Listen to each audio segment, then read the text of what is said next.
Introduction. A lot of marketers have all sorts of wrong ideas about social media marketing. Some think that you only need to post viral content to get tons of traffic overnight. They actually believe that if you are able to pump that much traffic to your target website, a large chunk of those people will buy whatever it is that you are selling. Maybe you're selling services, maybe you're selling an event, or maybe you're selling products from an online store. It doesn't matter. According to this idea, you just need to have a lot of traffic, courtesy of viral content on social media, and you will get the conversions you're looking for. There is an assumption that social traffic, regardless of which platform it comes from and regardless of how you qualify that traffic, converts to sales readily. Sadly, none of these assumptions are true. In fact, all of them are tragically mistaken. If you believe in any of these, don't be surprised if you spend a lot of time, effort, and money, only to end up with a whole lot of nothing. Welcome to the club.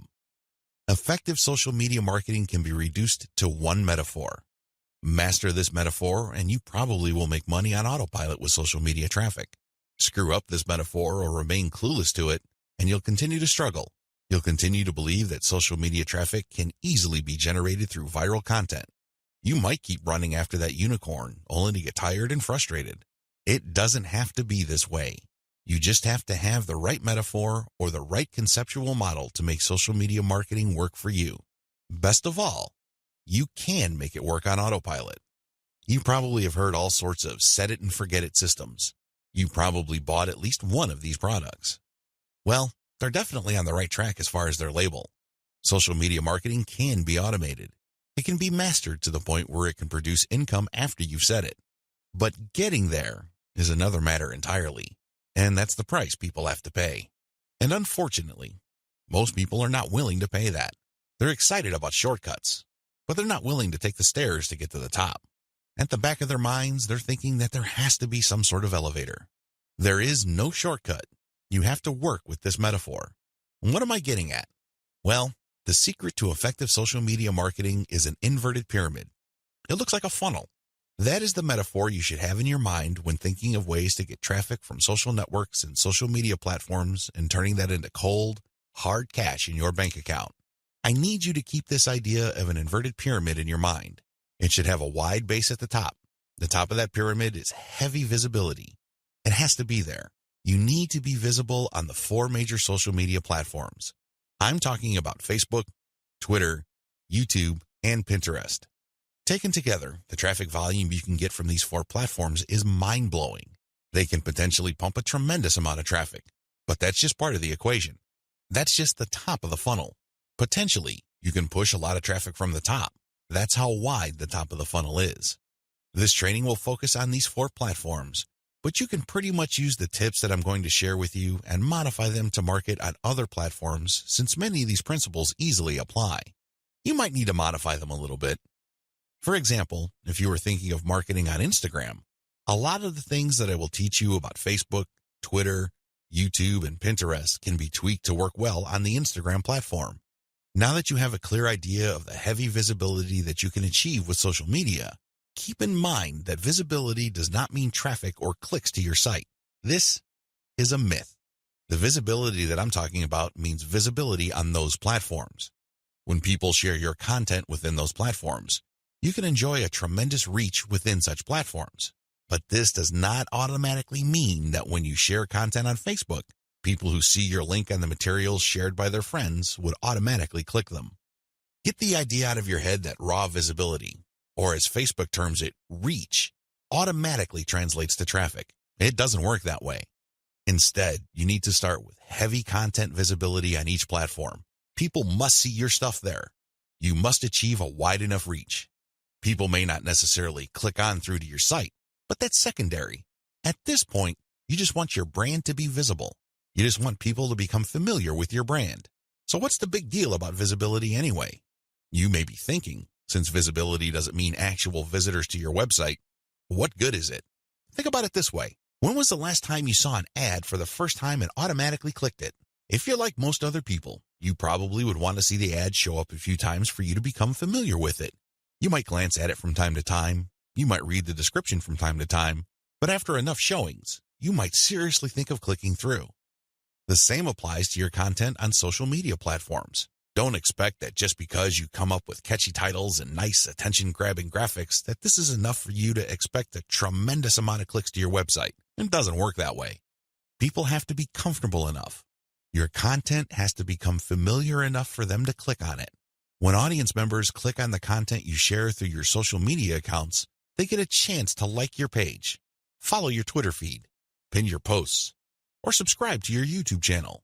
They still stay on the platform, but they get a chance to subscribe to your account or follow you. This is the second stage of the social media funnel or inverted pyramid. You have to develop some sort of in-platform credibility. Your content is not just this random material that came out of nowhere. Even if people don't click on it, they see enough similarity in terms of branding, graphics, as well as other content cues so that your brand stands apart from everyone else's. Again, they may not necessarily be motivated to click, but with enough repetition through social media channels targeting certain topic categories and hashtags, your brand doesn't remain an unknown quantity. Once you have people checking your content out through your social media accounts, you can then send them call to action content, CTA. This content recruits people to your mailing list. This social content that you're sharing offers some sort of incentive. Maybe you're giving away a free booklet. Maybe you're giving away software. Whatever the case may be, there is some sort of giveaway to incentivize people to click on that link, enter their email address, and join your mailing list. Whether you use freebies, special content, special free tickets to an online webinar that's pre-recorded, it doesn't really matter. Whatever the case may be, the end game is to get people to join your list.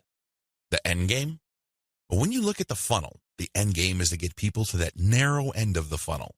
At that end, you're not necessarily getting them to click on an ad to buy something. You're doing something far more valuable. Instead, you're calling them to action so they join your list.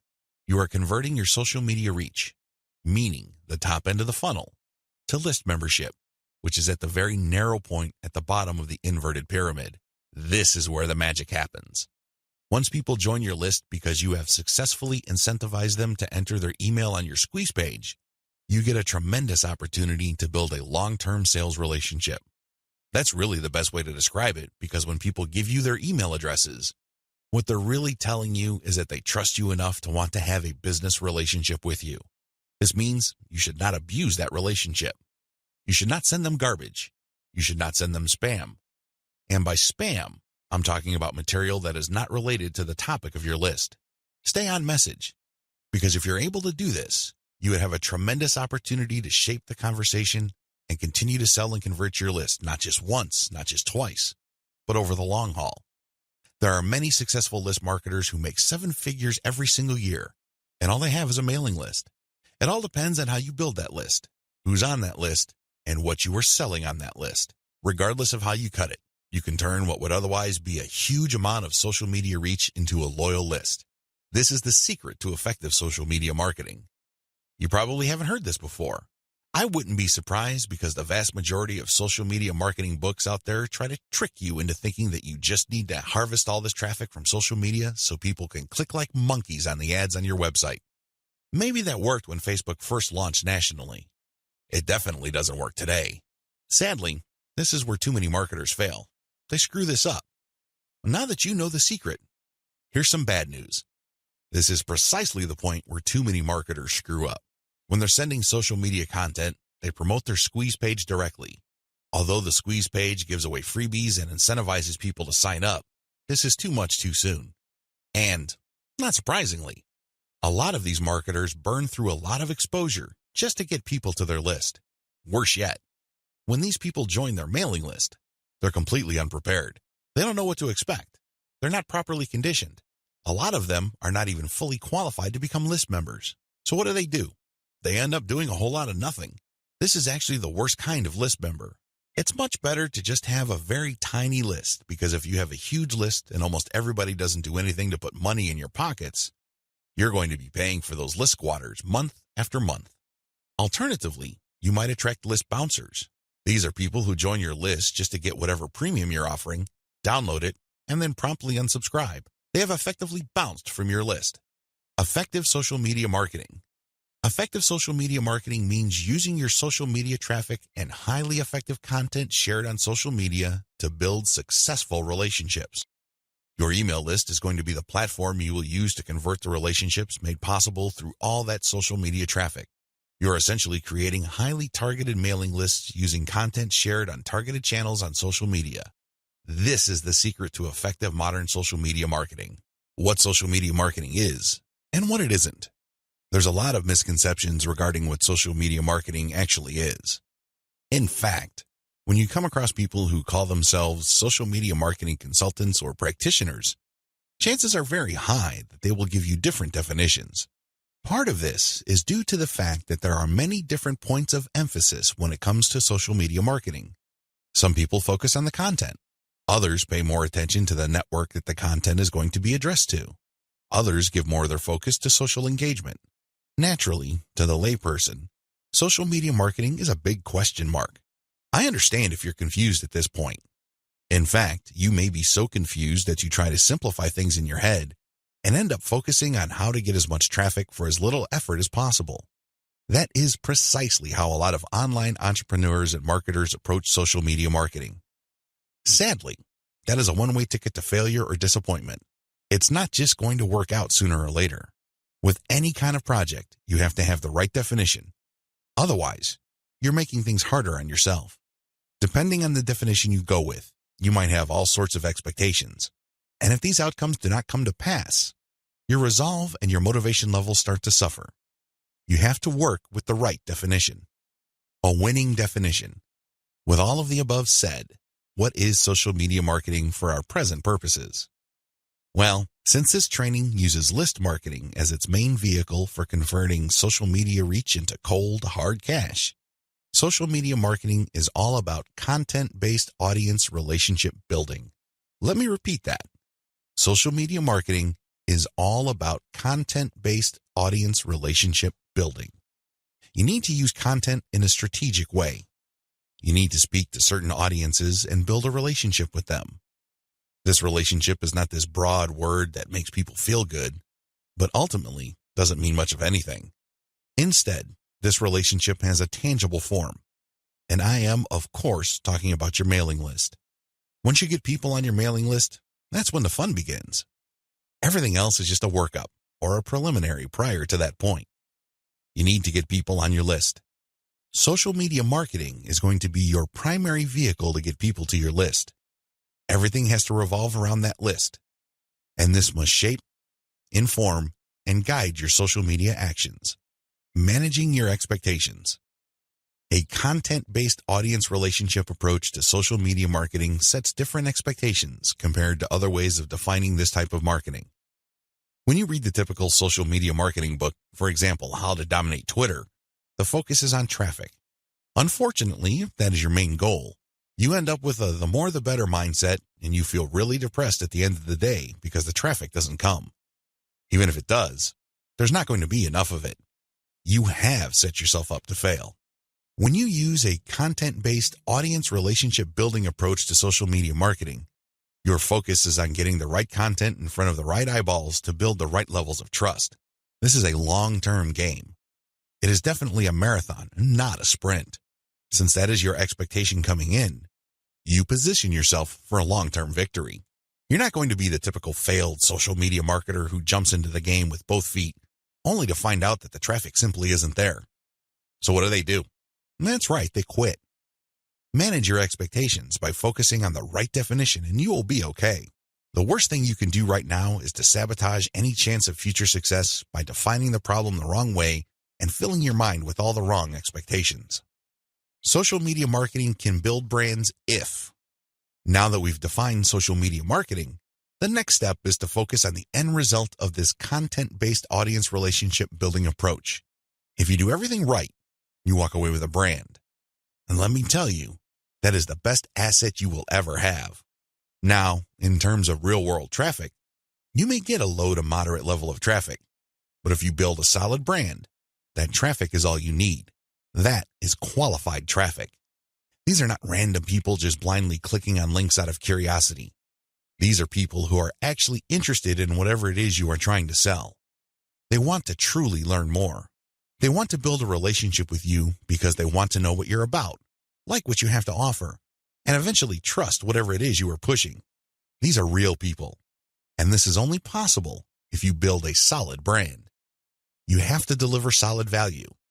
I wish I could tell you that content marketing is enough to do it. I really wish I could say that, but that is not true. That only explains part of the situation. Sure, you have to deliver content that people truly are interested in, but at the end of the day, when they join your list, they are expecting and deserve value. That's how you build a solid brand.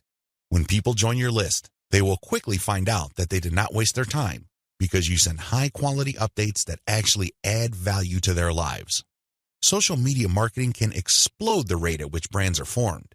That's why a lot of people are ranting and raving about social media marketing. But a lot of them are clueless as to how to build a solid brand. Most of the time, they just stumbled into it. I'll let you in on the secret. It's all about content-based audience relationship building. There are many different parts to that equation, and I'm going to walk you through them in a practical way in the following videos. In this section, I just want you to wrap your mind around the definition and the expectations that flow from it. This is how we tightly define the project that you're going to embark on. Anything less, chances are, you're going to beat yourself up unnecessarily because you just had unrealistic expectations. This is not one of those get-rich-quick schemes. This is not one of those overnight success stories. This requires real work. This is the real deal.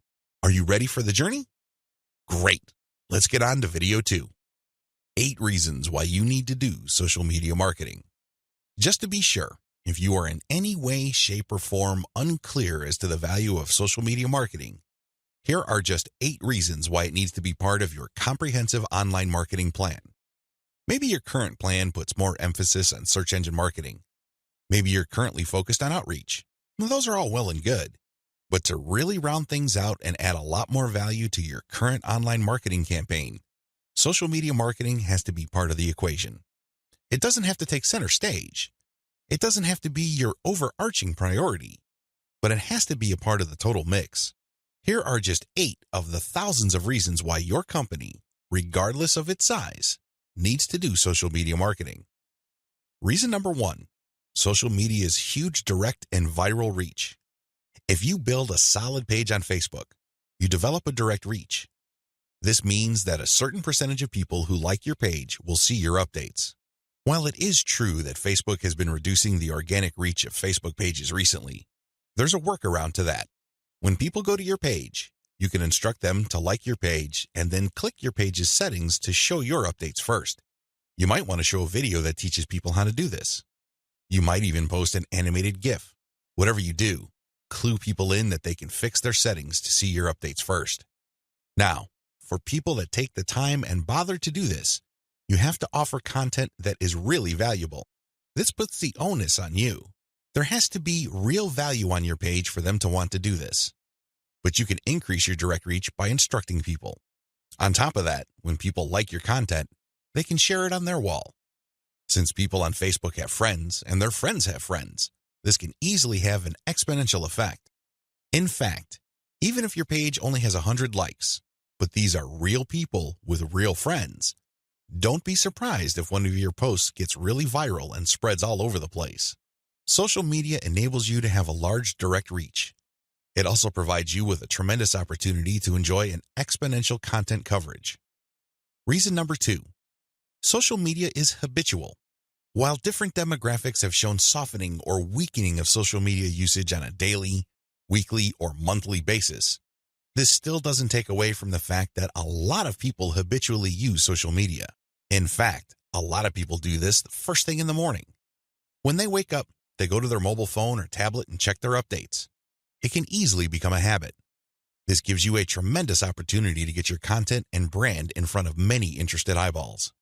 Reason number 3, target audiences use different content formats. The great thing about social media marketing is that you're not restricted to just one content format. You're not restricted to video, pictures, links, blog posts, text, or audio files. Instead, different platforms specialize in different formats. And when you create content for one platform, you can easily make different versions of it in different formats to spread out to other platforms. For example, I write a blog post and post it on Facebook. I create a very attention-grabbing graphic for that blog post. So when I post it on my Facebook page, A preview of the image shows up and it grabs a lot of attention. People click on it and they end up on my website. I can take that graphic and share it on Pinterest. I can take the text of my blog post or article and create a slideshow video out of it and share it on YouTube. I can also take that video and embed it in my blog post. I can strip different parts of the article or post itself and feed it into Twitter along with the link to the full post or article. Do you see how this works? You get access to the different audiences or those different platforms by simply repurposing or recycling the same content that you made for one platform and sharing those other formats on other platforms. This increases your potential reach. Reason number 4, most social media platforms can be segmented. If you've ever been to Instagram, you know that when you see a picture, it usually has many different tags. If you've been on Twitter, you'd see that a lot of the hot tweets also have hashtags. Those tags are very valuable. When you use a tag with your content, you are essentially categorizing your content. People use those tags to search for content. This is a very powerful segmentation tool. People who are looking for cute Chihuahua puppies will use certain hashtags that are different from people looking for libertarian political posts. If you have a very tightly defined audience, social media platforms' built-in segmentation tools and features can definitely help you. You probably already know that huge audiences that are not very targeted are essentially worthless. Thanks to social media marketing segmentation features, you can get a smaller volume of people from many different platforms, but you can rest assured that these people are actually interested in whatever it is you are saying. These segmentation tools go a long way in helping you to find a very refined and well-qualified audience base. This, in turn, increases your likelihood of making a sale. Reason number 5, sharing content on most platforms can be automated. Thanks to tools like Hootsuite and Social Oomph, you don't have to worry about manually going to Facebook or Twitter and copying and pasting materials from a document or spending hours setting up your scheduled posts. You can automate your posts to publish up to 6 months on Facebook. This means that you can set up your Facebook account to post 6 to 10 or more times every day, but you don't have to babysit it because you have fed the content in. The best part is that a lot of these automation tools use bulk feeds, meaning you can format your content in an Excel file and convert it to CSV and plug into these tools.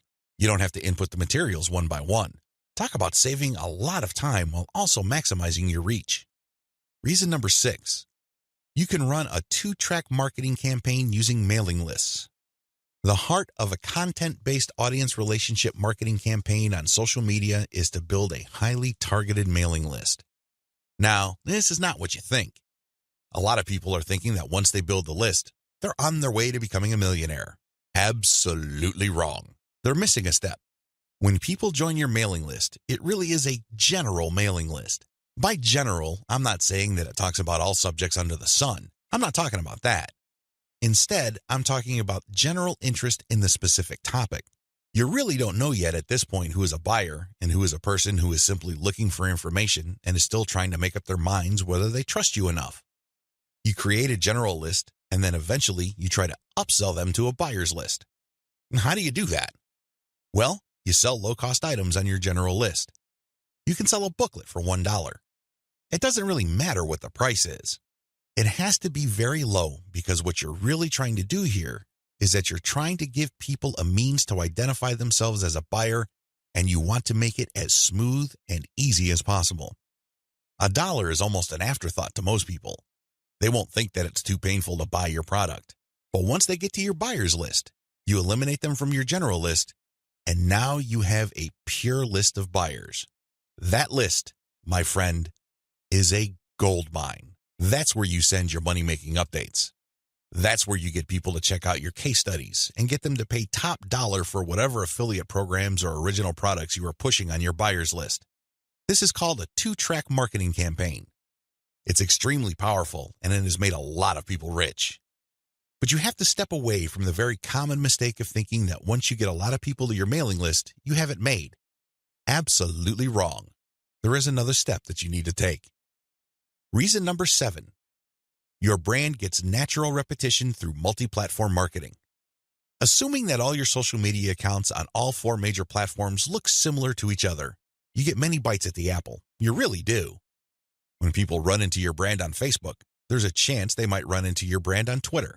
If there is enough graphical similarity between your brands, then they can see that you're all over the place and they can converse or engage with your brand regardless of where they are on the internet.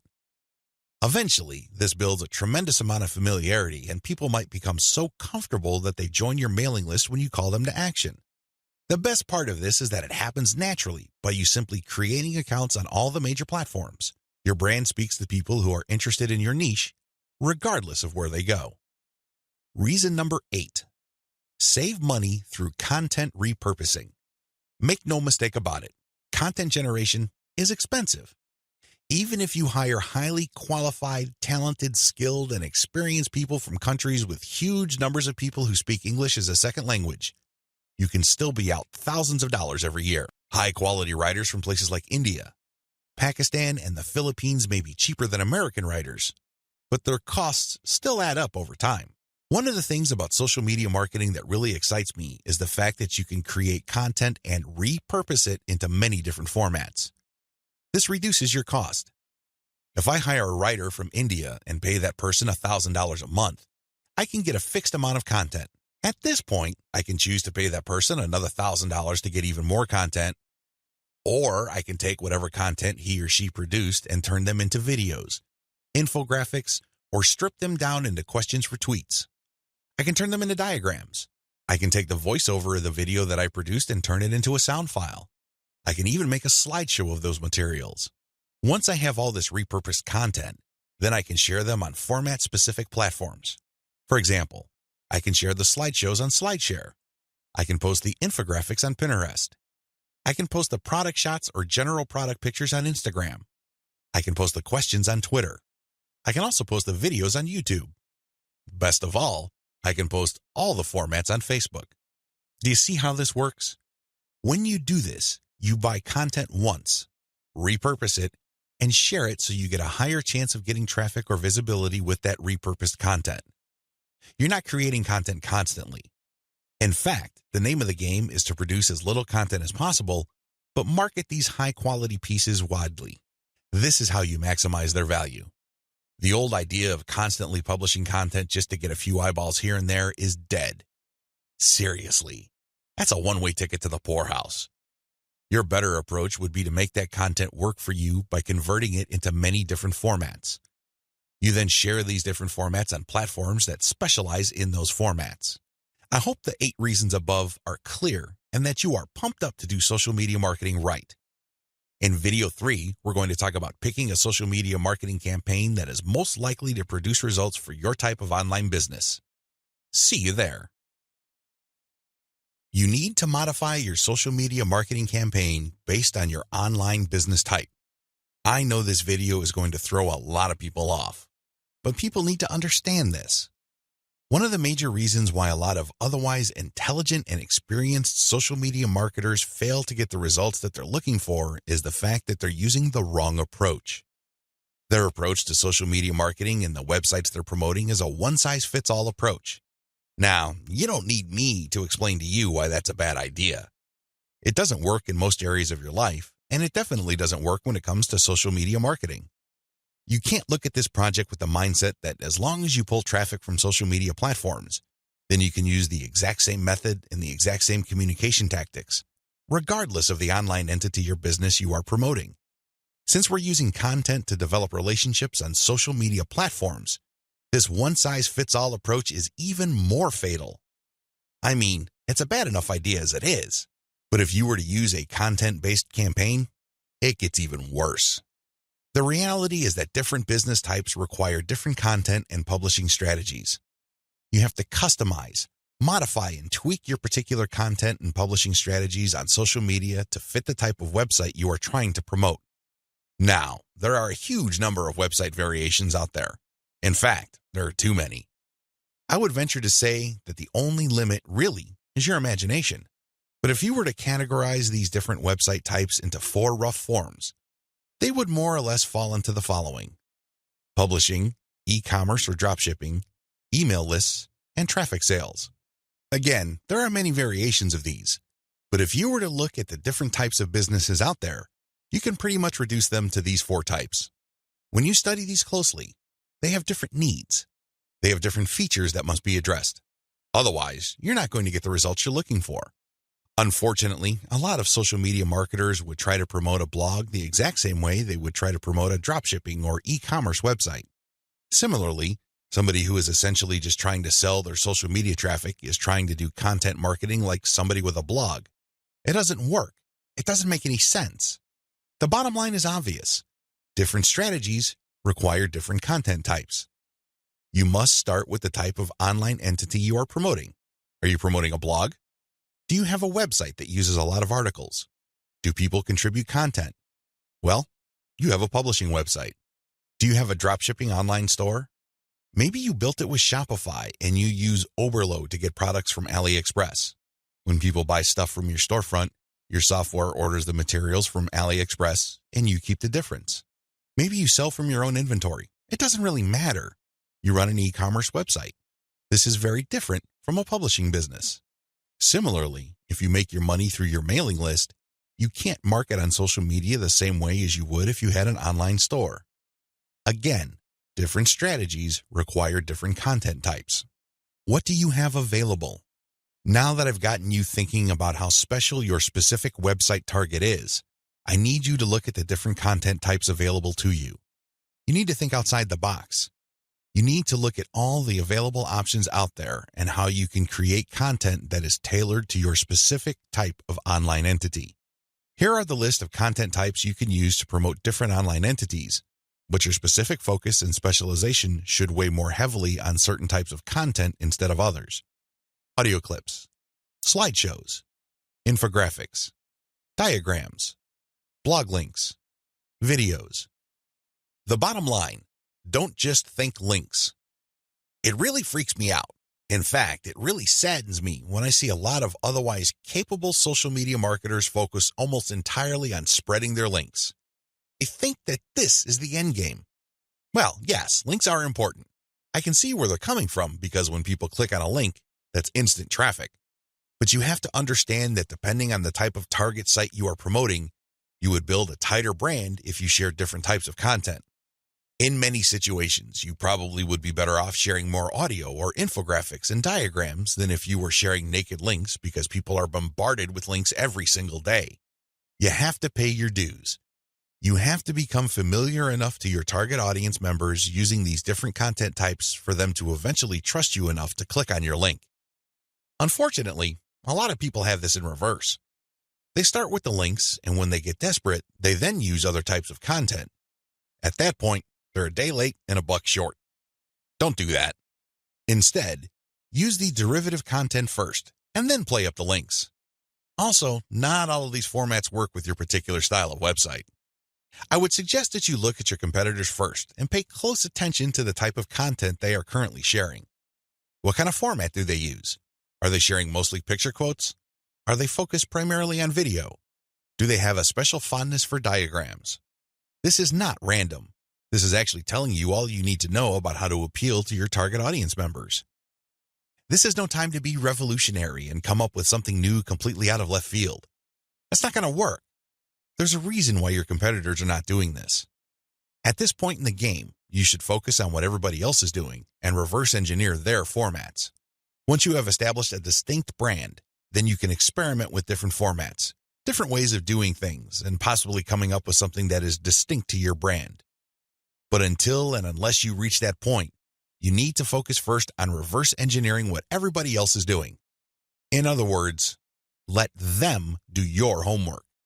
Focus on what they're doing right and build on it.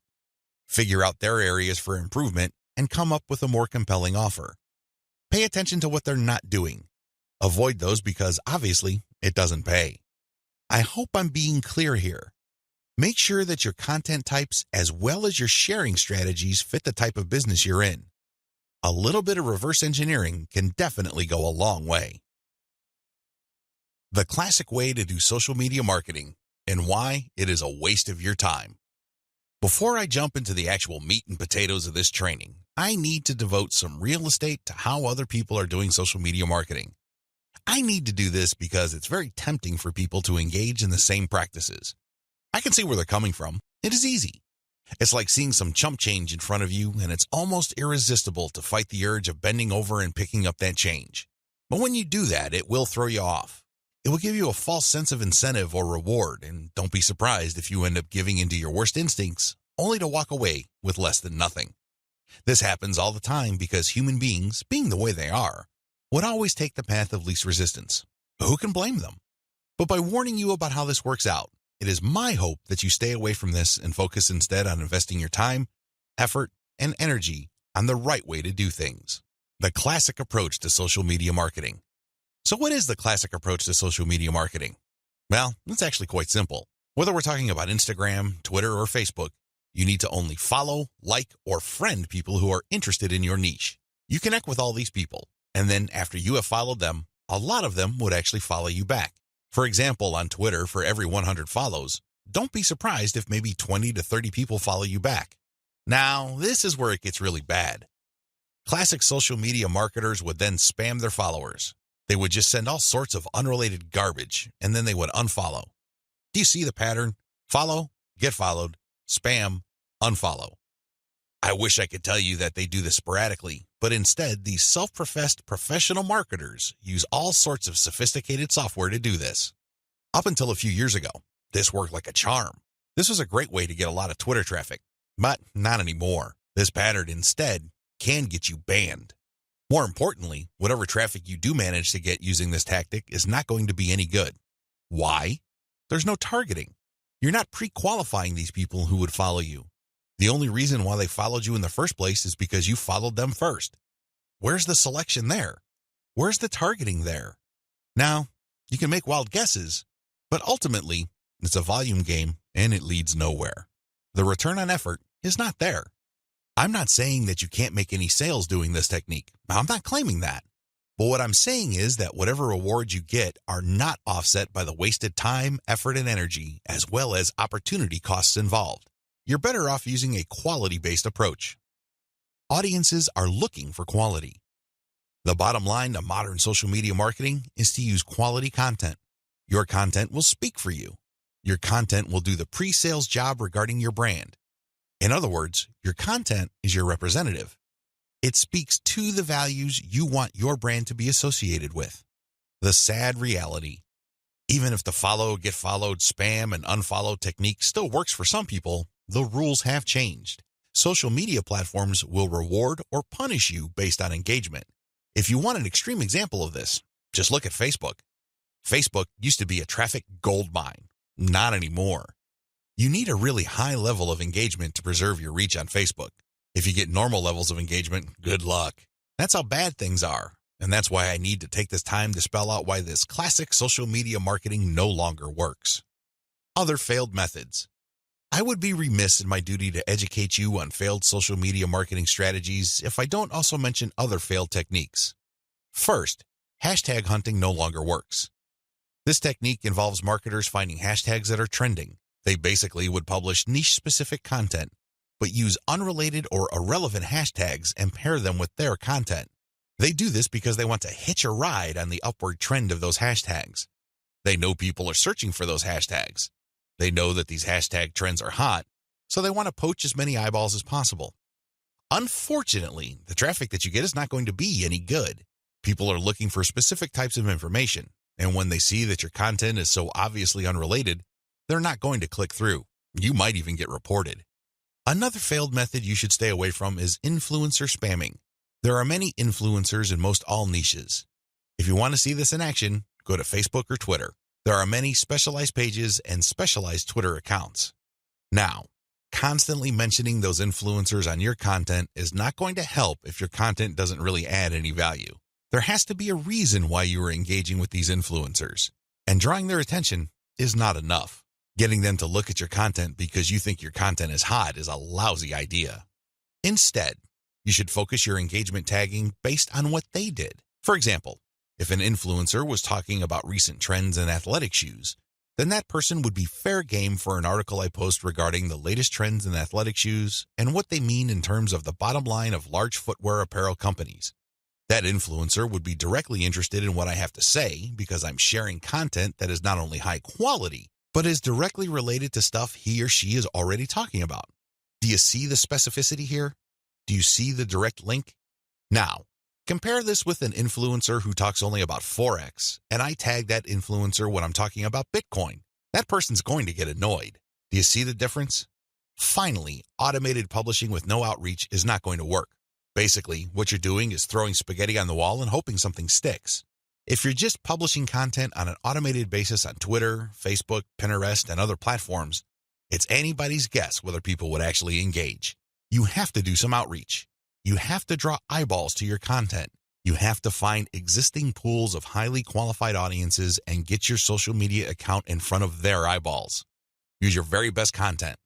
If you do this right, your automated publishing on social media will be greatly rewarded. Use a shotgun approach and you're probably going to get the same results as other failed social media marketers.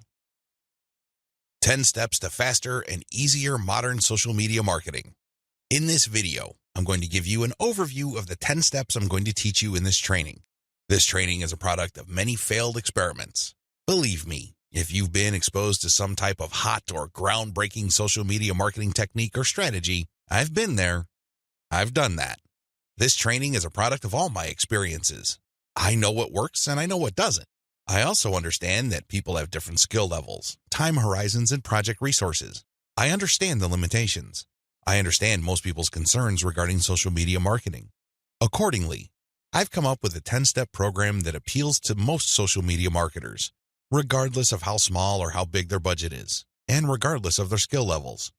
If you're looking for a truly effective social media marketing game plan that you can set up to pretty much work on autopilot, this is it. Please understand that these steps that I'm going to lay out are exactly that, steps. You need to follow them. You can't skip a step. You can't assume that since I mentioned certain keywords or I'm talking about certain themes and topics that you have mastered this already. I need you to look at all this information with an open mind and pretend you are learning social media marketing all over again. If you don't have that mindset and you are all too eager to skip steps, don't be surprised if the plan that I'm teaching you will not work for you. How can it? You zip through it. You rushed. You skipped through certain key parts. You need to be patient with this program by going through each step. Don't go to the next step until you've mastered the step you're on. I know you're busy. I know you don't have the time, but you need to do this right. Otherwise, you only have yourself to blame if things don't work out. Are we clear? Okay. Here are the 10 steps to faster and easier modern social media marketing. Niche research and targeting. Content curation. Reverse engineer your competition's top content. Create fine-tuned payload content. Market your mailing list right. Unlock the power of repurposed multi-platform content. Automate content sharing. Scale up your targeting. Sell to your list differently. Reinvest your profits the right way. Those are the 10 steps. I know they sound pretty simple. They definitely appear pretty straightforward, but the devil, as always, is in the details. See you in the next video. How to do niche research and targeting the right way. I can't even begin to tell you how many times I've run into social media marketers and they automatically want to know about traffic generation. Forget about niche research. Forget about consumer intelligence. Don't worry about setting up the right site to get in front of the right target audience eyeballs. Let's just skip straight to the good stuff. That's the kind of mindset that I run into all the time. And that's why a lot of people struggle in this game. You have to understand that until and unless you find yourself barking up the right tree, you're just going to be chasing your tail. I know I'm using a lot of dog analogies, but these are the most appropriate. Most people are simply just chasing their tails and wasting a whole lot of time doing stuff that doesn't really add to their bottom line. A lot of these, and I would guess all of them, can be quickly dispensed with if people only did niche targeting ahead of time. In other words, know your audience. Since you have a clear profile of who your target audience is, the next step is to go to these different social media platforms and find them there. Believe it or not, whatever it is you are promoting, regardless of how esoteric, obscure, or weird it may be, there are already people on social media platforms talking about or showing interest in whatever you are promoting. I know it sounds crazy, it sounds weird, but it's absolutely true. Your job as a marketer is to find those audiences on these social media platforms. The way to do this, of course, is to identify your business's target audience. Sadly, most marketers don't even bother with this. Instead, they just look at social media marketing as a simple task of finding traffic. That's it. That's the name of the game. That's all there is to it. If you want to be successful, you need to be clear about who your target audience is. And believe me, this is not always easy. You're going to run into the temptation of making educated guesses about who your target audience members are. Most of the time, that doesn't work. Thankfully, there is an easier way. The more you take random shots in the dark, making all sorts of wild guesses, the more money and time you will lose. There's a shortcut here. Find your competitors. Seriously, just find them. And let me tell you, regardless of how weird, esoteric, or seemingly unknown your niche is, there will be at least one competitor on social media. Find that organization or business and let them do your niche and target audience research for you. Since they've already started and are already speaking to your audience, find out who your competitors are and look at their social media profiles.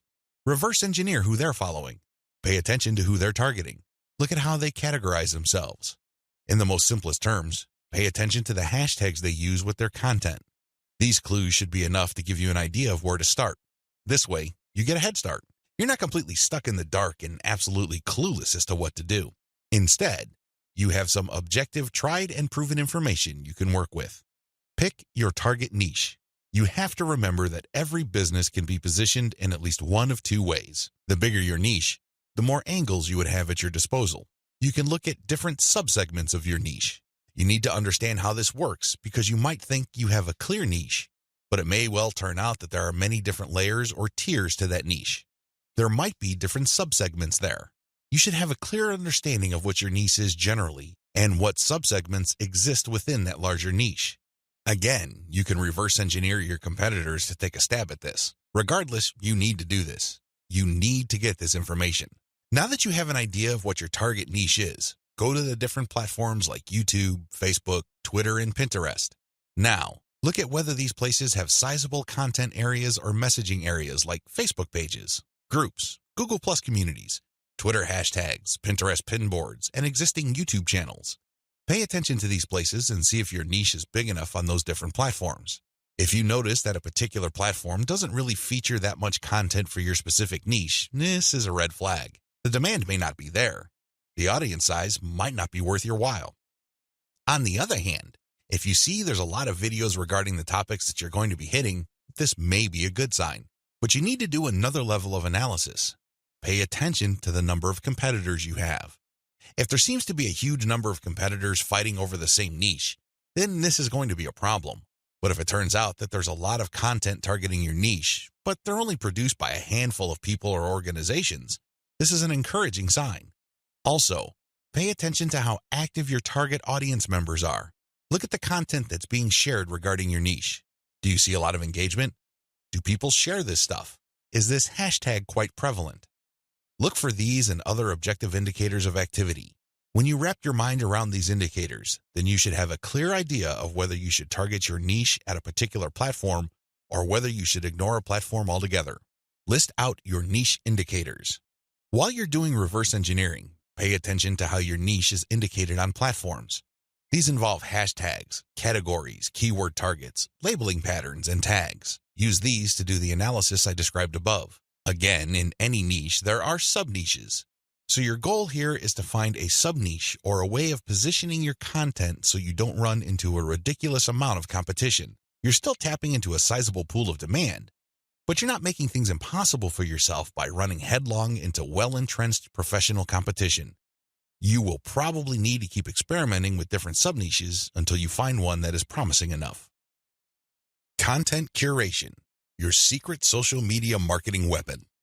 Now that you have picked the specific sub-niche that you're going to be targeting, as well as finished doing advanced research on where your sub-niche or niche segment audiences are located on social media platforms, the next step is to find content.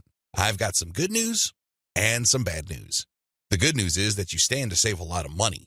The bad news is that you need to put in a lot more time and pay attention to details. There are no two ways about it. You cannot drop the ball when it comes to the quality of the content that you are going to be sharing on your social media accounts. Each and every piece of content you share must build your brand. This is non-negotiable. You can't just pick random pieces of content that somehow, some way has something to do with your niche.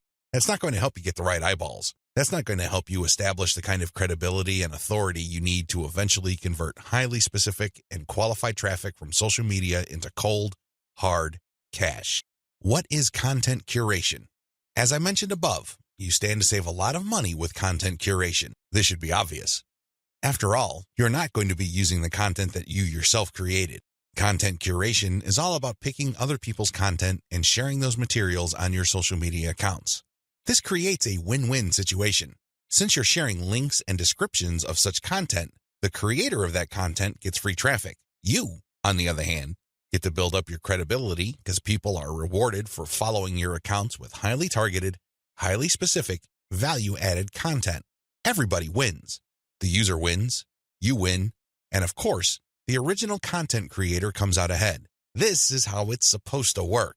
You win big time because you save a tremendous amount of money not having to create a huge amount of original content. If you've ever tried to write your own stuff or outsource content creation, whether in the US or to other parts of the world, it can get quite expensive very quickly. Content curation enables you to build credibility with your audience in a very inexpensive way. You use other people's content. You get to entertain them, build credibility, and gain their trust. The downside here is the time. Sure, you're not spending greenbacks, but you're definitely going to be spending time. As I mentioned above, you cannot be indiscriminate when you are trying to do content curation.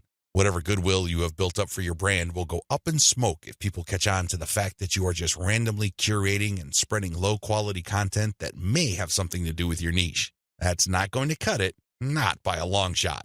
Adopt the right content curation strategy. Now that you know where your target audience members are on social media platforms, you build credibility by populating your social media accounts with highly credible, high-authority third-party content. This is called curation. In between those materials, you're going to be sharing your own original content. From time to time, you're going to call people to action to take a look at the incentives you're giving away for them to join your mailing list. This is how you play the game. When people follow you, they are rewarded with top-notch content. It doesn't really matter whether you produced that material or it was written by somebody else. Your followers get rewarded for following your account. They get niche-specific material. Eventually, you build trust with them because you only send them the very best materials. They start paying attention to your own materials. More importantly, they start noticing the content you share, which actively encourages them to sign up to your mailing list. This is the key. You intersperse your own original content. You create an impression of quality in their minds because you're sending only the very best third-party content. You then mix in your own original content, which is of the same quality as the other stuff you're sending. Eventually, they warm up to your brand, and this is where your call to action content comes in. You call them to action regarding the freebies you're giving away. Maybe you're giving away software, a booklet, discount codes, or even a full-blown book. It doesn't matter. You are ethically bribing them to enter their email addresses so they can download the incentive. That's how you build up your mailing list. On top of all this, when people join your mailing list, you call them to action to share the emails that you're sending them. Maybe you should ask them to forward that email to their friends. Maybe you would want them to copy and paste the material and post it on their Facebook wall. The best part to content curation is that it's very easy to automate. Seriously, this is one way of content promotion that is very automation friendly. You only need to get the URLs of the third-party content that you're curating and plug them into an Excel sheet. You then convert the file into a CSV file, which is then imported by social media scheduling tools like Hootsuite and Social Oomph. You don't have to manually enter anything. You don't have to schedule everything by hand. You can do all of this through software. Isn't that awesome? You get to build credibility while at the same time minimizing work. Now, with that said, you need to pay special attention to the content quality. High attention to detail is the key. You have to resist the temptation of running basic keyword searches on Google or on social media platforms and grabbing anything that is somewhat related to your niche. That is a one-way ticket to brand destruction. You worked hard to build your social media brand. It really would be a shame to see it all go up in smoke because the content you're curating is very unpredictable when it comes to quality. There may be several days when you're sending the very best, cutting-edge reports on your niche, followed by a few days of just completely worthless content. What do you think prospective fans would think? Either they would think that your brand is unreliable or you're unprofessional. Whatever the case may be, you're not going to be convincing people that your brand focuses on the very best in your niche. You need to be very discriminating when you select your content. You have to read through the materials. Make sure that the content is alive, updated, and well-written. This, of course, takes time. The trade-off, obviously, is that you don't have to spend money. Regardless, you need to pay close attention to the content that you're sharing because it represents your brand. The quality it contains either makes your brand look good or erodes your brand. It's your choice. Reverse engineer your competitors' top content. In the previous video, I mentioned that you're going to have to mix in your original content. Now, the question that's probably on the top of your minds is, how do I know which content to produce? Well, there are two ways to do this, like I mentioned earlier in this training. You can try to figure out things on your own and engage in all sorts of experiments, or you can just simply allow your competitors to do your homework for you. I hope you can see which path is the easiest. It should be obvious. If you are sending the very best content on your niche, your original content must be at the same level or better. Otherwise, your followers are not going to take the bait. They're not going to trust your brand.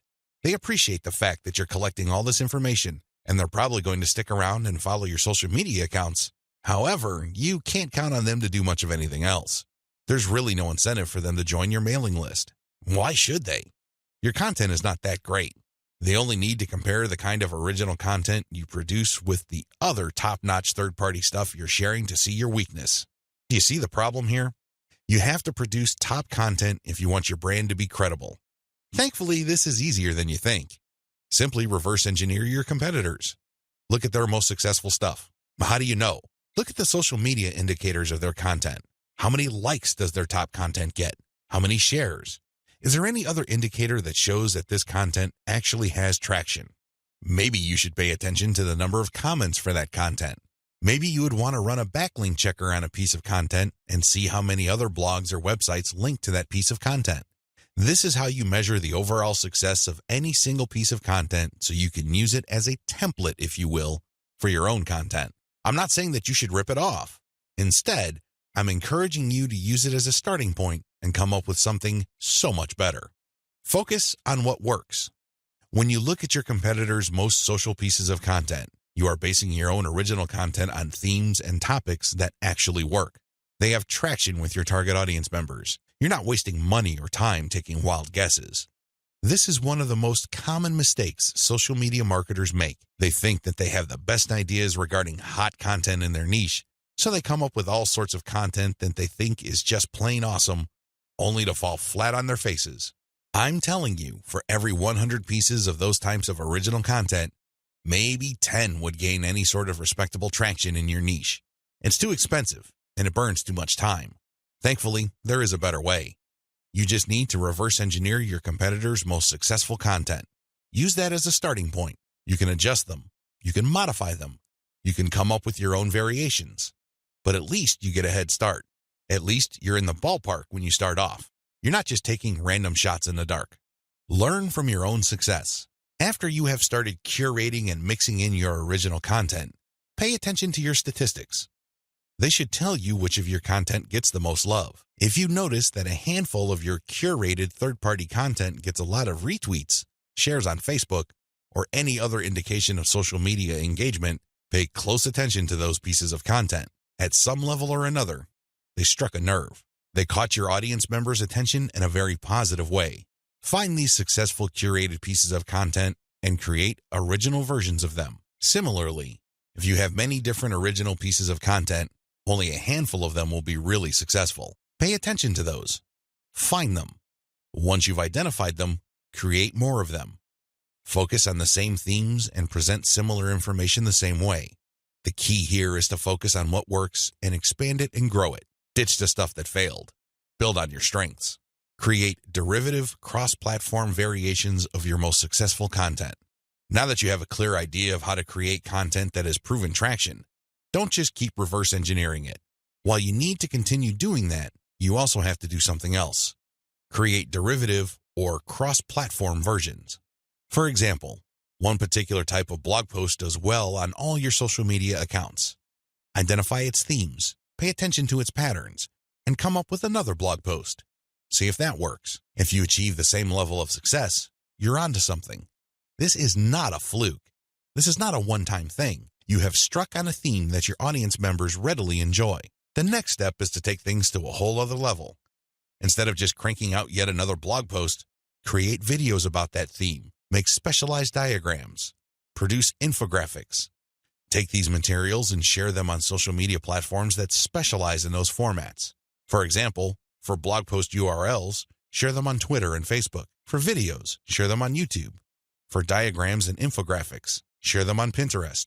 Drilling even deeper, look at your hottest blog posts and strip out key questions and use these as leads or titles for tweets. Tweet the same content several times over the course of a week. Of course, don't drop it all in 1 hour, but space them out. Still, when you use the right questions, you become very visible on Twitter. Pair these with the right hashtags.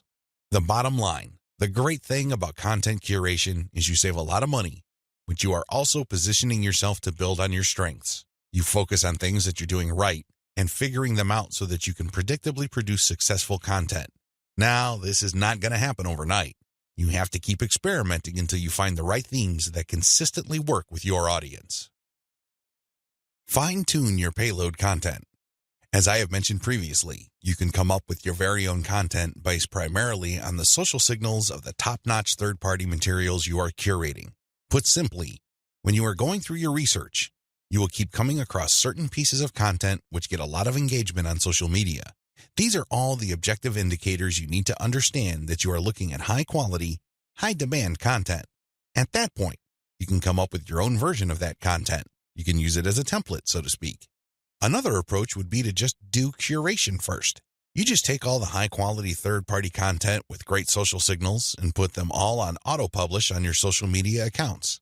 You run this curation campaign for several weeks. Soon enough, you will see a pattern. Eventually, you will see that some of these materials get a lot more engagement than others. At that point, you can then come up with your own version. Personally, I pick my own content using both methods. If I'm in a hurry to get people to sign up to my mailing list, I do the first method. But if I'm unsure about the niche or I'm still trying to feel my way around in terms of understanding my audience, I would stick to the second method. There's really no one right answer. It really all depends on your situation. The great thing about the second method is that you are picking out your original content strategy based on what actually works in terms of your social media accounts. You have to understand that even though high-quality third-party content may have a lot of objective social signals, those signals may have been generated in different contexts.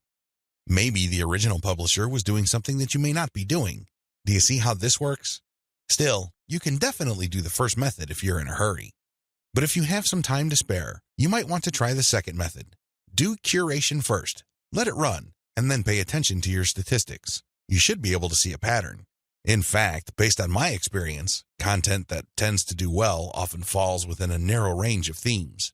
In fact, in some of my campaigns, almost all of the content that got a lot of love from the internet was focused on one question.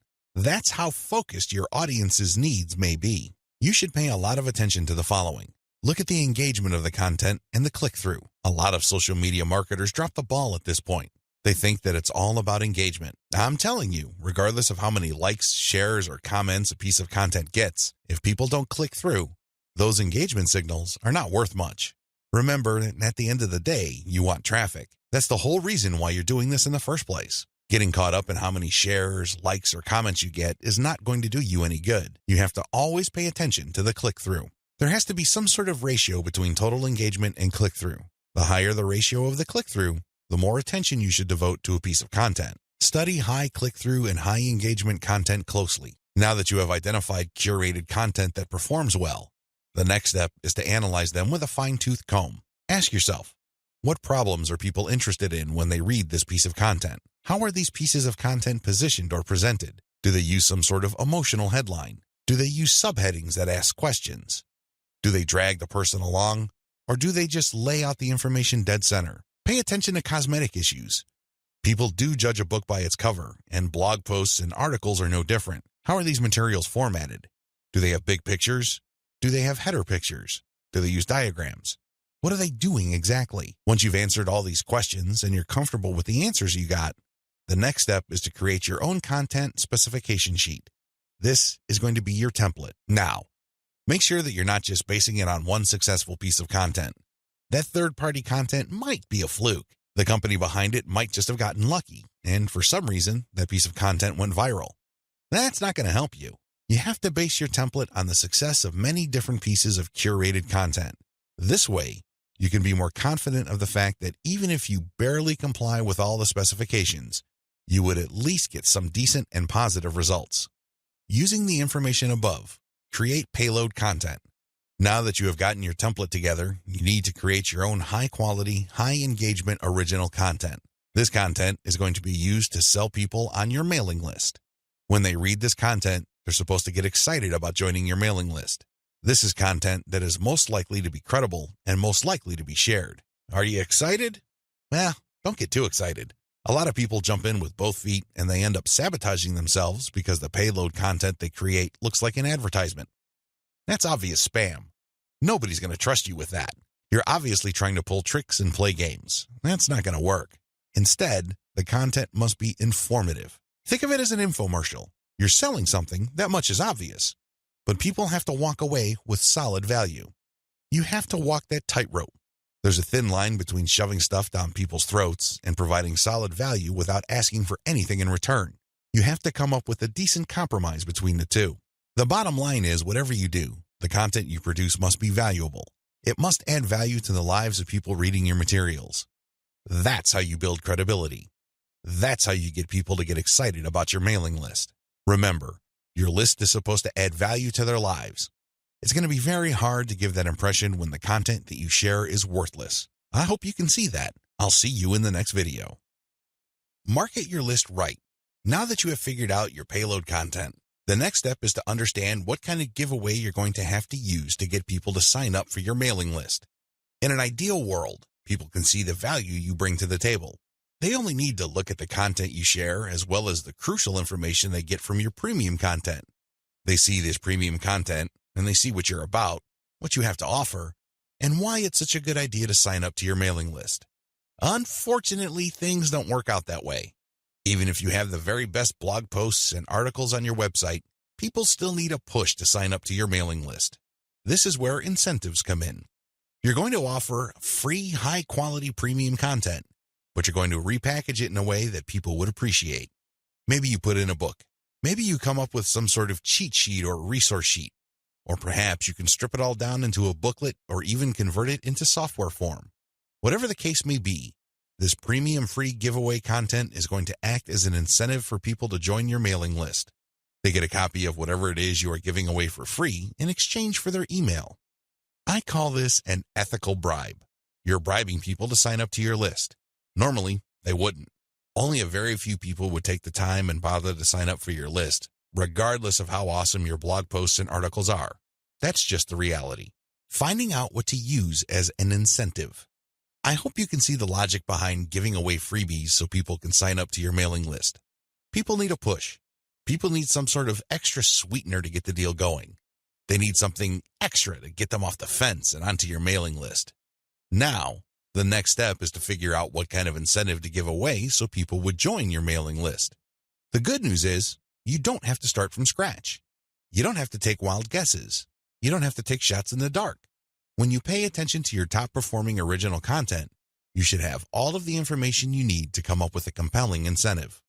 For example, if you run a gardening blog and you notice that a lot of people click on share and otherwise engage with your content on tomatoes, it's probably a good idea to come up with a free giveaway book on how to build your own inexpensive tomato greenhouse. You see how this works?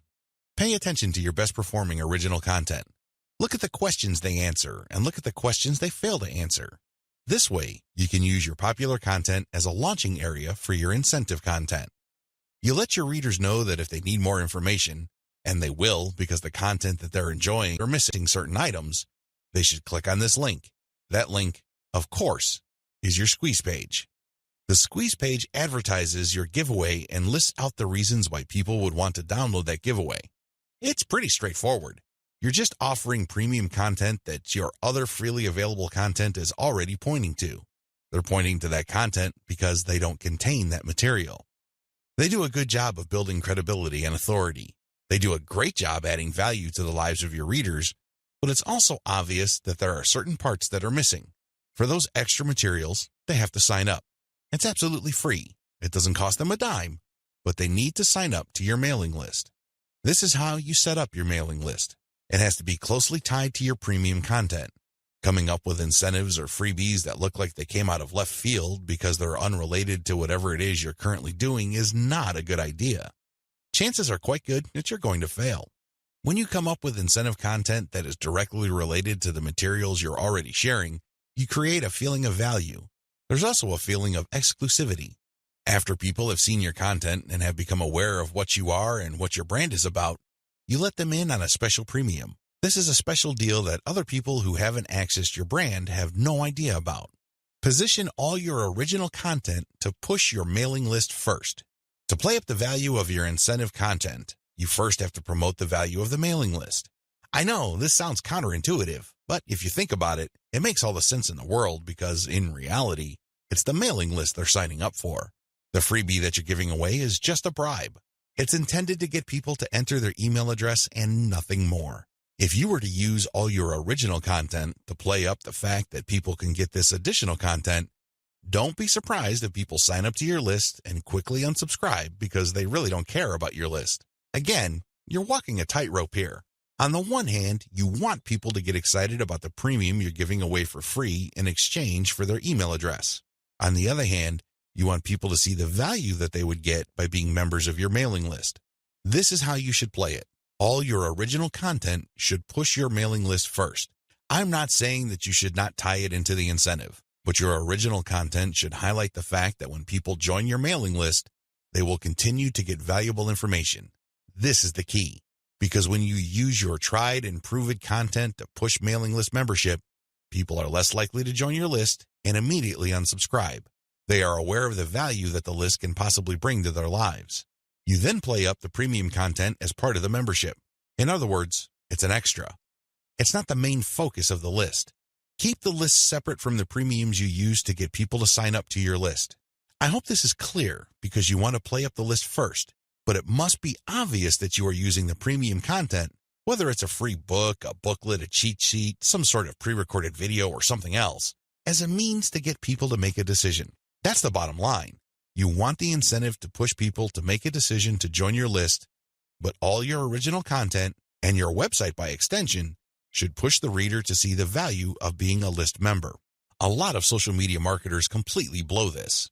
They think that it's all about marketing the incentive. Well, to continue with the example I raised earlier, what happens after you get people to sign up to your list in exchange for the greenhouse guide? That's right, nothing. Why? You played up the value of the greenhouse guide to such an extent that people are clueless as to what other value they would get from your mailing list. Indeed, don't be surprised if people start reporting your list as spam after you start sending them updates.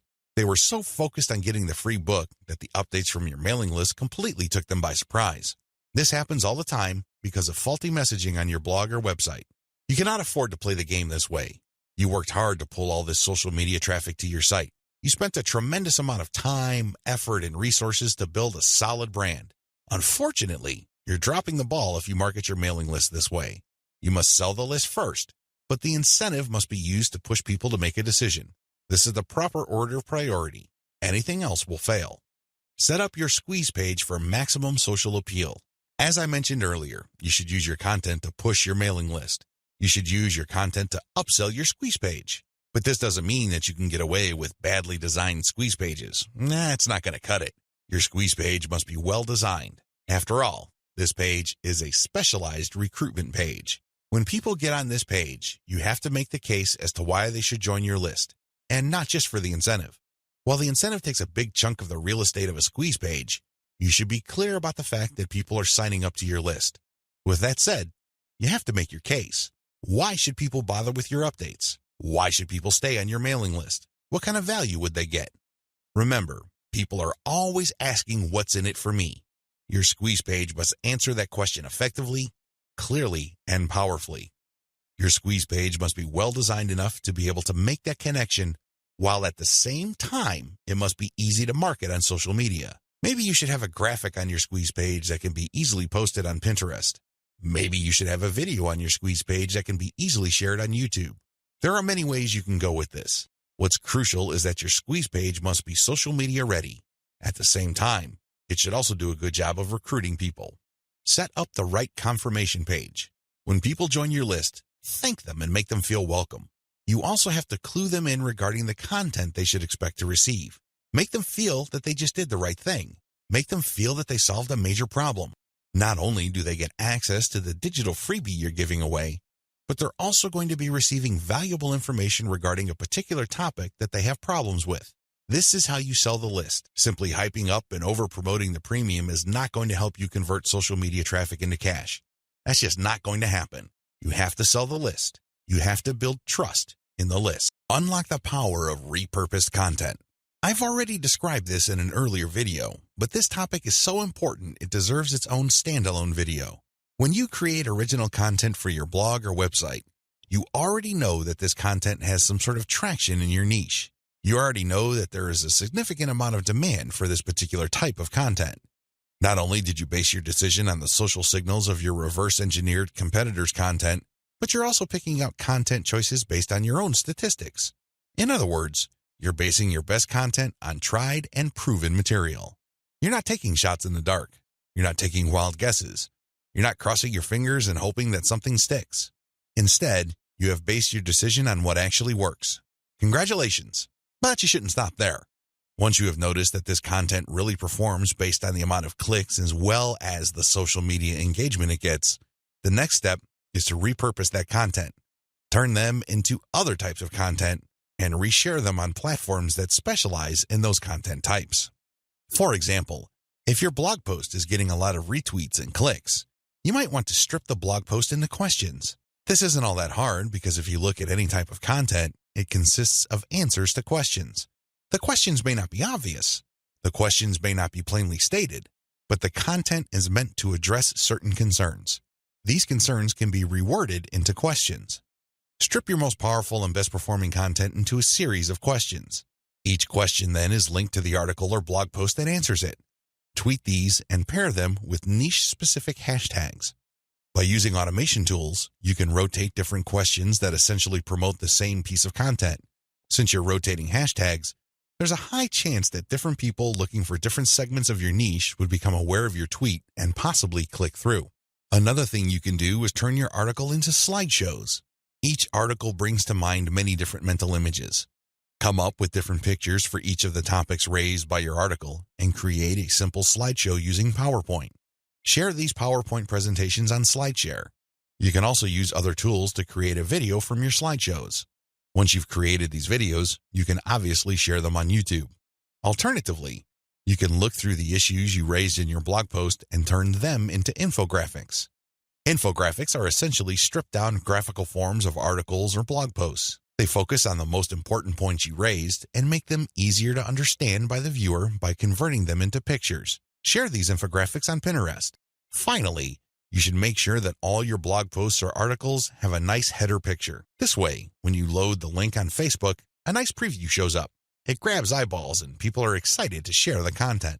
On Facebook, you have a wide range of content formats to choose from. You can share links, videos, infographics, photos, diagrams, and even audio files. After you share materials on your Facebook page, you should then get the link to that post and then share that Facebook page link in Facebook groups that cater to your niche or a related niche. This is how you unlock the power of repurposed content. If you play the game this way, you spend less time creating content and more time promoting.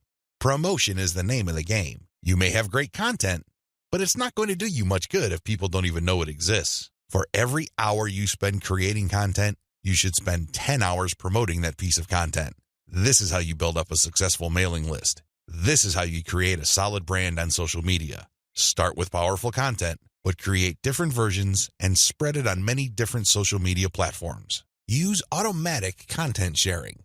Before I get into content sharing automation, I want to highlight one other important reason why you should repurpose your content.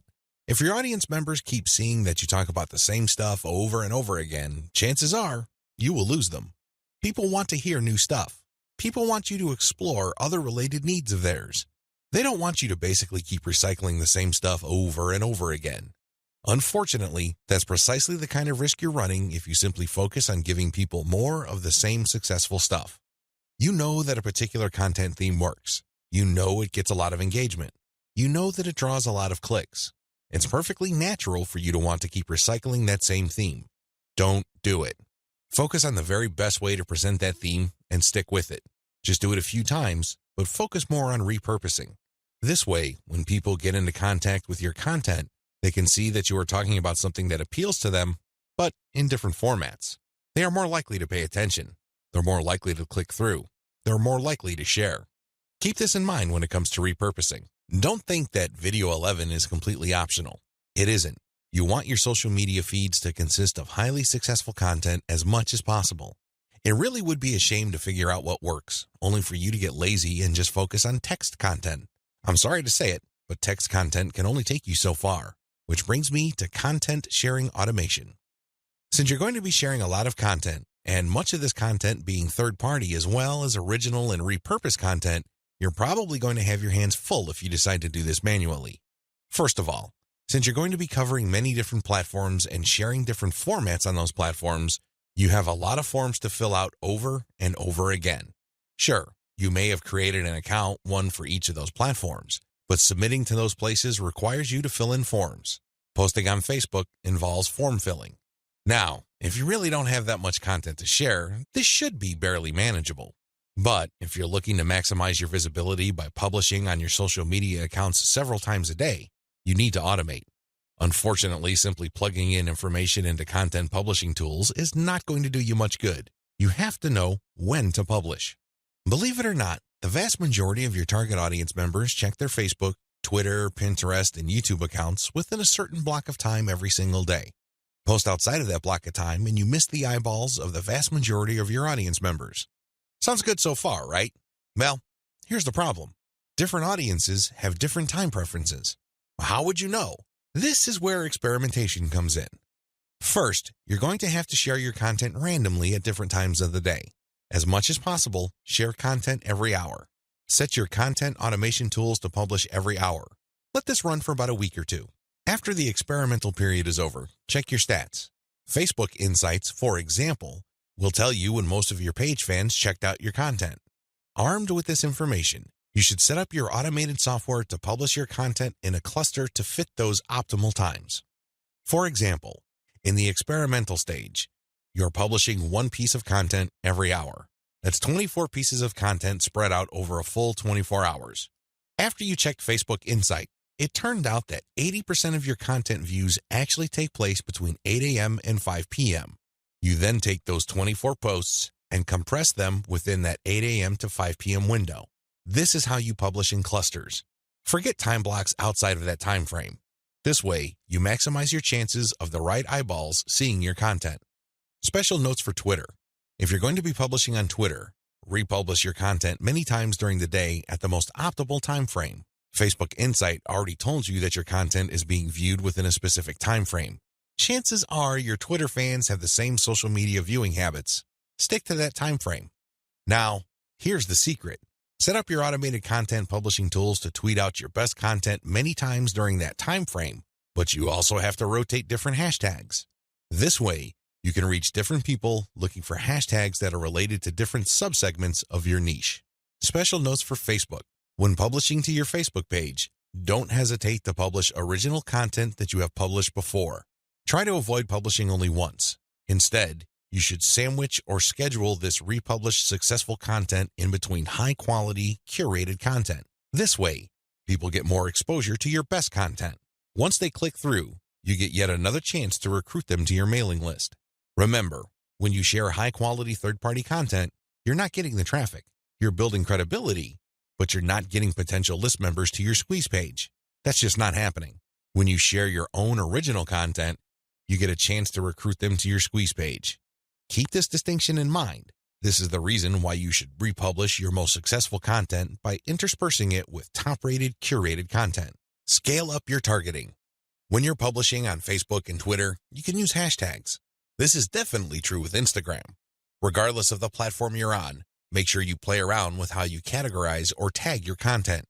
In any niche, there are many different tags available. Experiment with these.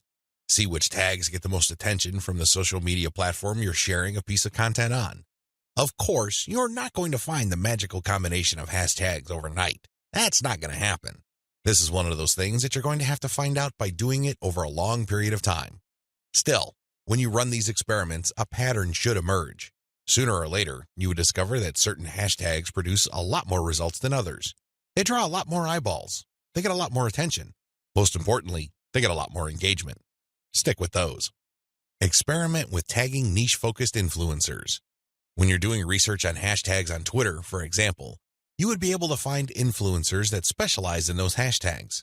These people just love to post content related to certain topics. They use a narrow range of hashtags every time they post. It seems that's all they focus on. Find these people. Look at their content. Are people retweeting them a lot? Are they getting a lot of love for their content? Do they get a lot of engagement?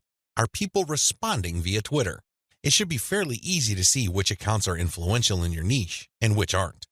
Don't just focus on how many followers they have.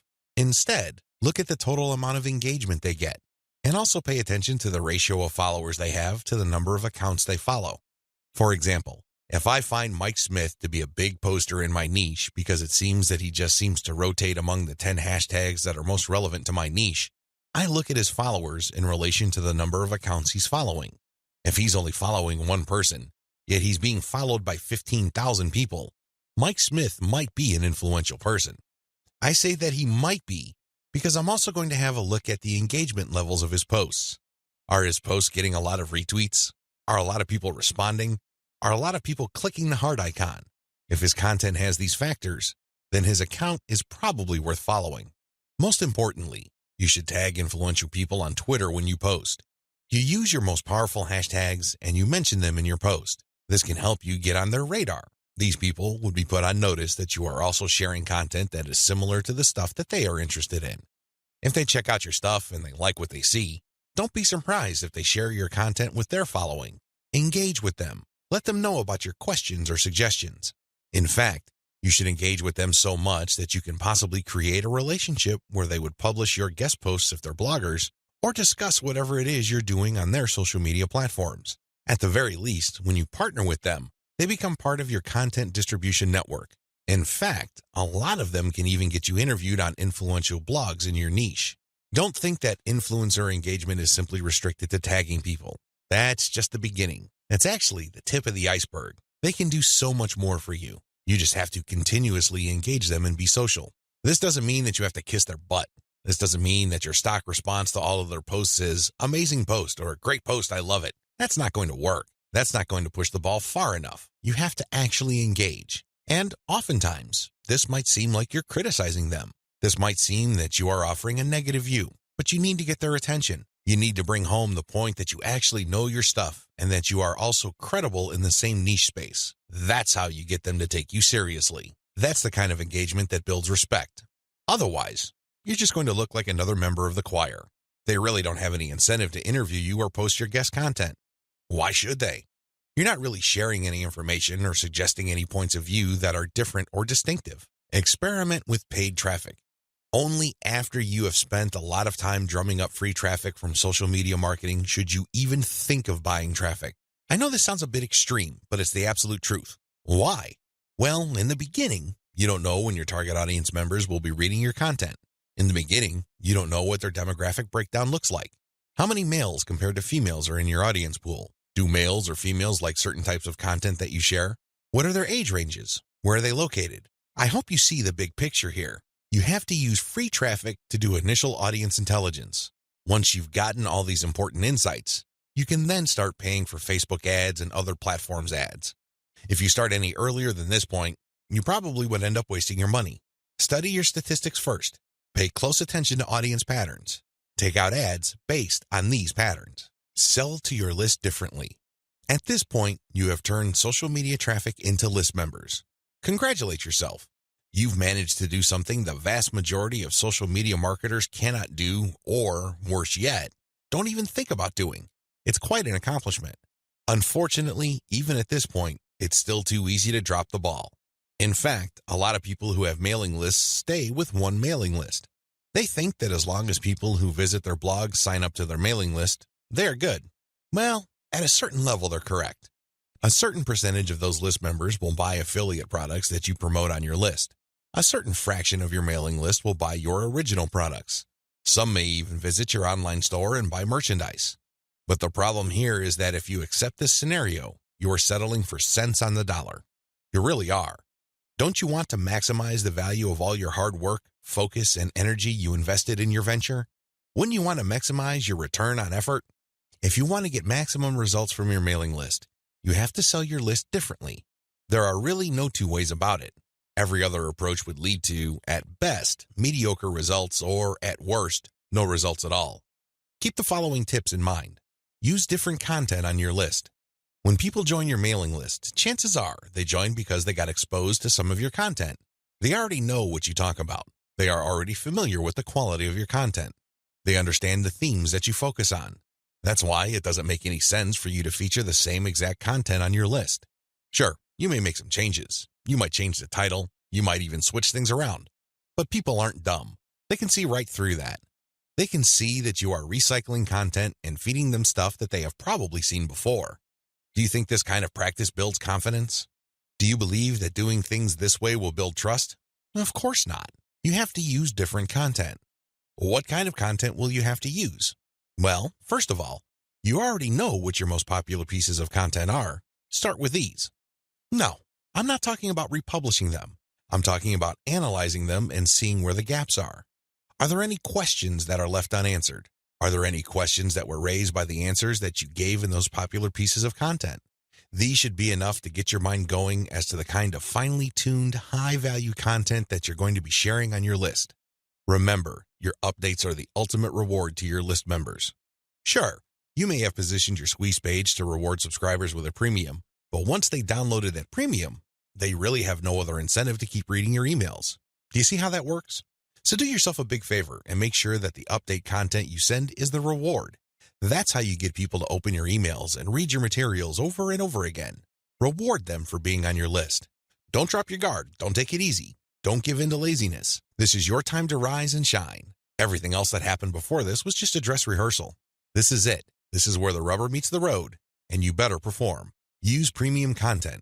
If you really want to hit the ball out of the park with your mailing list, send updates that really highlight how original the content is. Well, how do you do this? Use social proof for case studies. These are testimonials of people that have taken your advice or who have experienced certain things that you talk about. When people read these stories, they can't help but be engaged. They can't help but be absorbed into the narrative. These people sharing their testimonies are real flesh and blood human beings with real problems that your readers can relate to. That's the kind of compelling content that will take your list to a whole other level. Why? Most of your competitors are just recycling their stuff. Sure, they're recycling their best stuff because that material is tried and proven, but they're not really distinguishing themselves. They're not really doing their brand any favors by taking the easy way out. You have to commit to doing things differently. This is how you build loyalty around your content. Remember, when you're running a mailing list, your content is composed of the emails you send out. No more, no less. Upsell, upsell, upsell. I can't say the word upsell enough. If you want your list to make money, you have to upsell. Now, you don't have to be a hero. You don't have to overdo this. You don't have to come off like some sort of super salesman. If you're like most people, you know how annoying, pushy salespeople are. You probably will push back. You will probably tune them out and unsubscribe. I can't say I blame you. That's how most normal people respond to pushy salespeople. By upsell, I am just telling you to send content that highlights a problem and a solution. That's all upselling is. You remind people of their range of problems, and you remind them of certain solutions to them. Now, of course, just like with most things in life, there are good solutions and even better ones. Your job is to send email updates that get people excited about finding a solution and laying out common solutions that are good, but are not the best. What you're doing here is you're drawing their attention to the very best solution to their problems. For example, if you run a social media marketing mailing list, you can tell people that creating picture quotes and videos from pictures is a great solution to their original content needs. But an even better solution would be to automate these materials where people just click on images and all of a sudden, a video is created. It saves a tremendous amount of time, effort, energy, and most importantly, the created video would then automatically be uploaded to their social media accounts. That's the kind of distinction between good enough solutions and obviously superior solutions. That's how you upsell people to your list. You're still providing value. You're still answering their questions. You're still addressing their needs. But you're laying out a range of options. They can try to do things on their own or try to do things the way most people handle the problem, or they can try something else. When they look at that something else, that's when you sell your affiliate product, your original product, or your service. Regardless of how you do it, you need to upsell, upsell, upsell. I wish I could tell you that this was easy. I wish I could tell you that this is just a simple matter of laying out some alternatives and then playing up the best solution. The best solution, of course, pays you a commission and you make money off each sale. Unfortunately, it's not that easy and it's not that simple. Here's the reason. When people join your mailing list, they actually have different motivations. Some people are there because they just want to get the freebie, but they're too lazy to unsubscribe. You cannot really get rid of these people. These people don't open your emails. They cannot be bothered with reading your emails. They really don't do you much good. In fact, they can harm you because if there's enough of these list squatters on your list, your mailing list provider will charge you more money at the end of every month. You have to actively filter out your list based on open rates so you can get rid of these individuals. Again, you cannot eliminate them entirely, but you can minimize their numbers. Other people are initially excited about your mailing list, but for some reason they stopped reading your emails. Even others constantly check your emails, and they really love what you have to share, but the problem is they feel that your premium offers are simply too expensive. Now let me clue you in on a secret. When somebody tells you that whatever you're offering is too expensive or too unaffordable, what they're really trying to say is that you haven't completely sold them on it yet. Alternatively, you haven't completely filtered them yet. Either they're not motivated enough, or you did not give them enough reasons to be motivated. Regardless, they're still on the fence. You need to push them off the fence. Expert salespeople know this because in the big scheme of things, there's no such thing as unaffordable. If you talk to somebody and you convince that person that they absolutely need to buy your product, there's really no difference between a $10 product and a $1,000 product. They will get that product because you have elevated their perception of that product to the realm of need. People take care of their needs first. Their wants are often left at the back burner. I hope you understand this. I hope you get this. It's not because your affiliate product is too expensive in absolute terms. Instead, it's because you have failed to either qualify the prospect or make your case. And this is why simply upselling by itself is not going to work. You have to take the next step, which I'm going to describe below. Use the $1 list filtration method. You have to filter your list members into two groups, interested people and interested people who buy. These are two totally different groups of people. Now, please understand that just because people open your emails religiously, it doesn't necessarily mean that they would buy from you. Like I said above, maybe you did not present your case properly. Maybe you did not qualify them properly. This $1 list filtration technique that I'm going to teach you enables you to filter your list members properly. What you would do is, instead of trying to upsell people to $19.95, $34.95, or $349.50, or any other similarly priced products, everything that you're going to be selling on your general list will be priced $1. No more, no less. By general list, I'm talking about the list all people who sign up to your mailing list get on. This is your default list. I want you to treat this general list as your starting list. This is kind of like the vast, unfiltered, generic mass of people who are interested in your brand. When you upsell people using $1 offers, you enable people to segregate themselves based on their motivations. These are people who are motivated enough to spend $1. In other words, they see the value in your content, and they are willing to put their money where their mouth is. Now here's the secret. There's really very little distance between paying $1 for something and paying $100 for something. This is a lesson I learned firsthand. When I first tried this, I thought the only people that will get on my dollar list are cheapskates. These are misers. In the back of my mind, I thought that they're just not going to buy big-ticket items. Boy, was I proven wrong. If somebody is able to psychologically hurdle the distance between 0 and 1, they can, given enough exposure and enough content, hurdle the difference between $1 and $100. This is not theory, nor is it speculation. I see this all the time with my own two eyes. Your job is to filter your general list. You're basically telling people, when you run these $1 offers, to prove to you whether they are just interested or truly interested. This is a self-segregating mechanism. Use it. People who sign up for your general list are interested in quality content. That's what they're there for. But only a fraction of them would actually be willing to pay money. You make your money off this golden fraction. You use your buyer's list to make real money. Again, you have to sell your list differently. This applies to your two types of mailing lists as well. Your general list, they get quality information that is distinctive like social proof and case studies along with upsell messages. Your buyer's list, on the other hand, gets more in-depth material with higher value upsells. Again, if somebody's willing to go from $0 to $1, you have a tremendous opportunity to get that person to go from $1 to $100, $1,000, or whatever amount you want. Now, keep in mind that the higher the dollar value, the lower the conversion rate, but you get the point. You have to get people to segregate themselves based on their readiness, willingness, and eagerness to buy. And since $1 is essentially friction-free, this list filtration method works like a charm. Reinvest your profits the right way. By this point, the $1 filtration method has enabled you to make a decent chunk of cash every single month from social media traffic. The next step is to create a business. At this point, you might be feeling that you're just engaged in a hobby. It's a well-paid hobby, but still a hobby nonetheless. This too can be a trap. This can hold you back from the great success that you could otherwise achieve with social media. How do you turn the information that I shared with you into a platform for a business that can withstand the test of time? Simple. Reinvest your profits the right way. Move into other niches after you master your system. This training helps you identify your target niche. I've also given you the techniques to do well in that niche using social media traffic. Once you've made quite a bit of money on your niche and this money comes in month after month, you have to think big. You have to look into other niches that are related to your current niche. This thinking is actually pretty straightforward. If you have already mastered your niche to the point that you're making automatic income month after month, then you can apply the same system to other niches that are closely related to the one you're in. This is how you scale up your business. Instead of just one stream of cash, you build many different streams of cash based on the system that you mastered.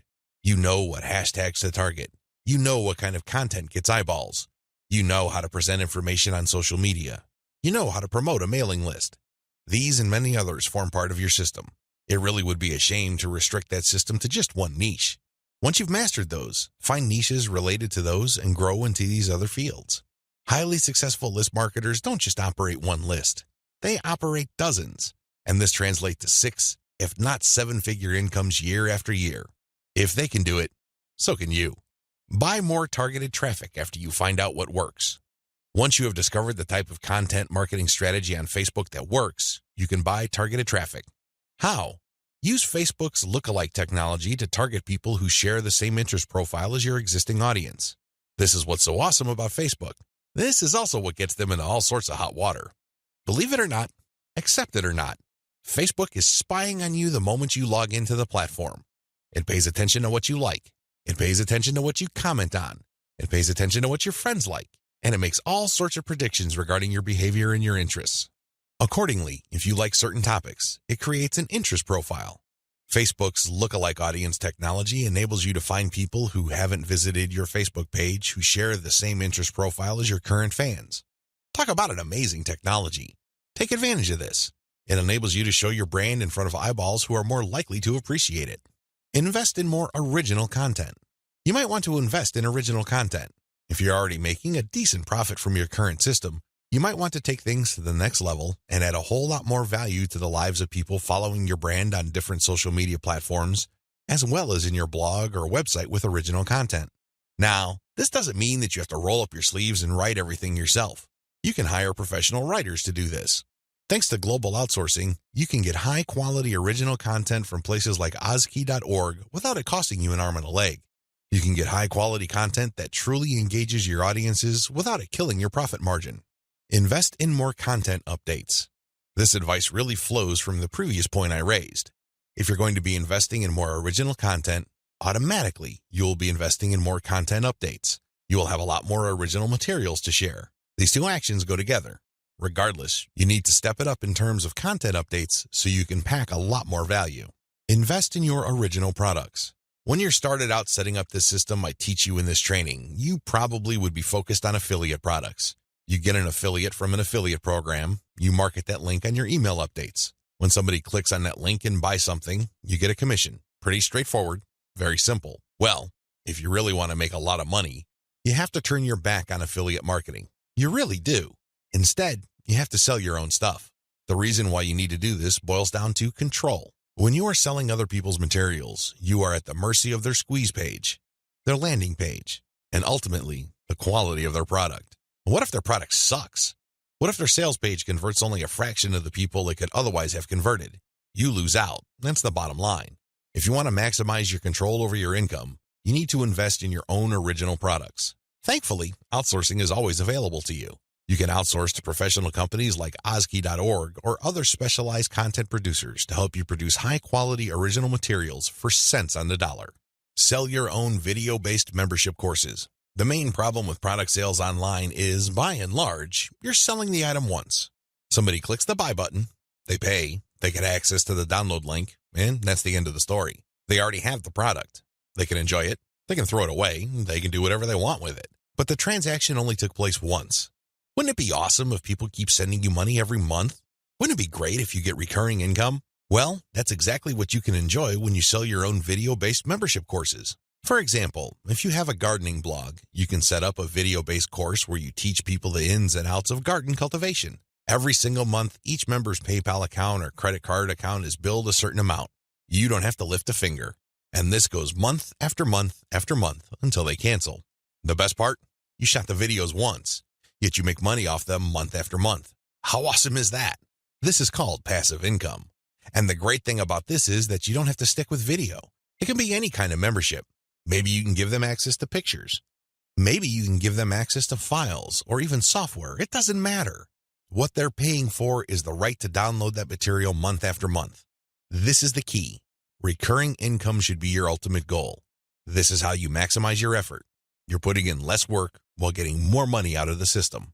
Unfortunately, this is not something that you can master getting out of the gate. It also doesn't happen overnight. You have to pay your dues by doing the other steps above first.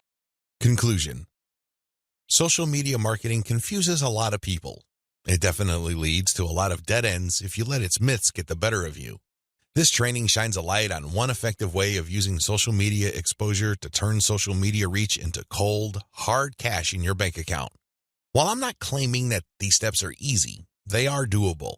You just need to follow instructions. You need to conduct experiments and focus on what works.